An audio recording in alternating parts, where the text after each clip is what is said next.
আসসালামু আলাইকুম। গত 8ই ডিসেম্বর সোমবার রাজধানীর মোহাম্মদপুরের শাহজাহান রোডের একটি বাসায় গৃহকর্মী কর্তৃক লাইলা আফরোজ, যার বয়স 48, তার মেয়ে নাফিসা নৃশংসভাবে খুন হন। নির্মম ও বীভৎস এই ঘটনা সারা দেশে ব্যাপক চাঞ্চল্যের সৃষ্টি করে। প্রাথমিকভাবে জানা যায়, ঘটনার দিন সকাল 7:51 হতে উক্ত বাসায় গৃহকর্মী আয়েশা প্রবেশ করেন এবং 9:35 সময় সে বাসা ত্যাগ করে। ধারণা করা হয় এই সময়ের মধ্যে উক্ত নৃশংস ঘটনা সংঘটিত হয়েছে।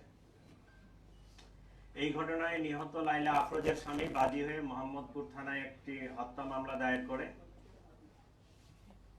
ঘটনার পরপরই মোহাম্মদপুর থানা পুলিশ ও ডিএমপির ঊর্ধ্বতন কর্মকর্তাগণ ঘটনাস্থল পরিদর্শন সহ ঘটনার প্রকৃত রহস্য উদ্ঘাটন, ঘটনার সাথে জড়িত প্রধান সন্দেহভাজন গৃহকর্মী আয়েশার বিস্তারিত তথ্য সংগ্রহ করার কাজ শুরু করে। তদন্তে জানা যায়, সন্দেহভাজন গৃহকর্মী আয়েশা ঘটনার 3 দিন পূর্বে উক্ত বাসায় গৃহকর্মীর কাজ নেয়। কাজে যোগ দেওয়ার পূর্বে তার নাম, ঠিকানা, যোগাযোগের কোনো ফোন নাম্বার উক্ত বাসায় কারো কাছে ছিল না। সন্দেহভাজন আয়েশাকে শনাক্ত করার জন্য পুলিশ উক্ত ভবনের আশেপাশের সিসিটিভি ফুটেজ সংগ্রহ বিশ্লেষণ করে, কিন্তু কাজে আসা যাওয়ার সময় সে মুখ ঢেকে রাখত এবং তার চেহারা শনাক্ত করা সম্ভব ছিল না।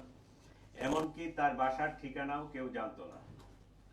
এক পর্যায়ে আয়েশা সম্পর্কে কোনো তথ্য না পেয়ে মোহাম্মদপুর থানায় গত 1 বছরে গৃহকর্মী কর্তৃক চুরির ঘটনাসমূহ পর্যালোচনা করা হয় এবং তার গলায় যে পোড়া দাগ এবং জেনেভা ক্যাম্প এলাকায় থাকে আয়েশা নামের এক গৃহকর্মীর খোঁজ পাওয়া যায়। সে গত জুলাই মাসে মোহাম্মদপুর থানার হুমায়ুন রোডের এক বাসায় চুরির ঘটনায় জড়িত ছিল। সংশ্লিষ্টদের সাথে কথা বলে প্রাপ্ত তথ্য যাচাই বাছাই করে আয়েশার সাথে যোগাযোগের একটি মোবাইল নম্বর পাওয়া যায়। সেটা 2025-এর জুলাই মাসের ঘটনা। বাসায় অভিযান পরিচালনা করে, কিন্তু তার মা জানান তারা রাত্রে বাসায় ছিল কিন্তু সকালবেলা বের হয়ে গেছে।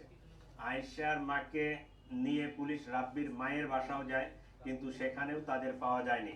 তারা পুলিশকে জানায়, পুলিশে দেওয়ার ভয় দেখান।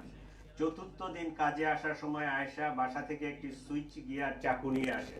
ঘটনার দিন টাকা চুরি নিয়ে তাদের মধ্যে আবারও কথা কাটাকাটি হয় এবং ধস্তাধস্তির এক পর্যায়ে আয়েশা গৃহকর্ত্রী লাইলা আফরোজকে সুইচ গিয়ার দিয়ে এলোপাতাড়ি ছুরিকাঘাত করে।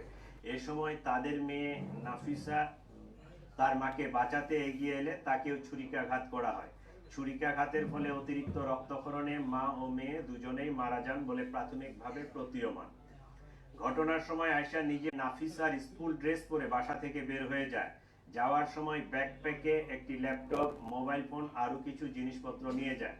বাসা থেকে বের হয়েছে সোহরাওয়ার্দী মেডিকেলের ভিতরে গিয়ে পুনরায় কাপড় পাল্টিয়ে